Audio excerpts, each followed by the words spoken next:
Ito po ang ating Infa Secure baby car seat. And so good for newborn up to 4 years old. So it depends pa rin po sa laki timbang ng baby po ninyo kung kakayanin po siya ng around 5 to 6 years old. This is small demo pull out from Australia. Okay, wala po itong faded, wala siyang discoloration. So close to brand new condition pa po siya. So as you can see naman po, andyan pa yung kanyang mga tag. Ayan. Basa lang yun eh. So ito, basa lang to kasi pinunasan namin siya. Para ready to use na po. Ayan. So complete po ito. Ayan, sa mga pads po niya. Ito po yung details po niya 1 by 1. So ito yung setup niya kapag pang toddler. Ayan, okay. So ito yung kanyang head support. And then next natin yung kanyang pad, extra pad for newborn. Pag toddler, pwede nyo na rin po yung tanggalin para medyo mas maluwag po siya kapag ka nakaupo. And then yung kanyang harness pad, ayan. Belt lock, wala po siyang putol, ayan. Okay. Para mai-adjust po itong harness niya, meron siyang note dito. Press nyo po dito yung metal. Ayan. Angat nyo po yun and then hatakin nyo po siya dito. Ayan. Para mag-loose. Ayan. Habang nag-loose siya, umiksi naman to. Ayan. Okay. Ayan, maluwag siya. Okay. So, pwede nyo siyang i-shoot dito. Ayan. Habang piniprepare nyo po rito si baby. Next natin, sa pag-tight naman po sa kanya, hihilayin nyo lang po siya. Ayan. Okay. So, next natin, yung kanyang frame. Ayan. Sa right side. So, hanggang 3 reclining position po siya. Mamaya, papakita po namin sa inyo. So, ayan. Ito yung kanyang likuran. So, meron ditong belt. Ito, nilalagay po ito sa ibabaw ng sasakyan. Meron din naman po sa likod ng upuan. Okay. So, ito yung kabilang side ng kanyang frame. Ayan. So, sa mga naghahanap po sa amin na mga brand new o close to brand new all model demo pull out na car seat. So, isa lang po ito ha.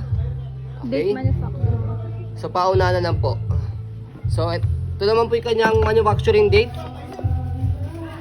Yan. Date of manufacturing 2024. Yan. October 17. Sa mga ganitong car seat, meron po kasi expiration hanggang 10 years. So hanggang 2034 pa po ito. Yan. So adjust naman po natin siya for newborn. Ayan. So dito siya sa ilalim. So ito yung setup niya pagka pang newborn. Higang higa. Pag toddler naman, second, ayan. Third, ito na tayo yung total niya. Second, third, ayan, third. And then yung fourth niya, yung pinakaupong po. Ito na pala yun. Adjust natin ulit. Una. Pangalawa. Pangatlo. Yan, pang-apat. And then, itong head support niya, kapag nakapang toddler na siyang ganyan, pwede pa siya may iangat ha. Before nyo po siya iangat, kailangan muna, i-loose muna yung kanyang harness.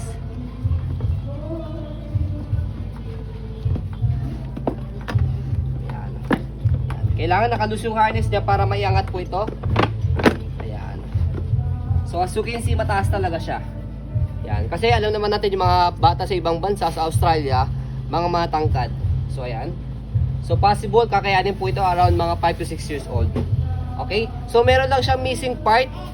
Okay, na hindi namin napansin. Yan, dito sa ilalim. Pero hindi naman siya big deal. Yung cover. Dito, meron kasi siyang cover dito. Yan.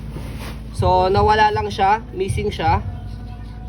So, pwede nyo siyang gawa ng paraan sa pinakaupuan ng sasakyan. Pwede nyo na po yung takpan. Yan. Okay, hindi naman siya big deal.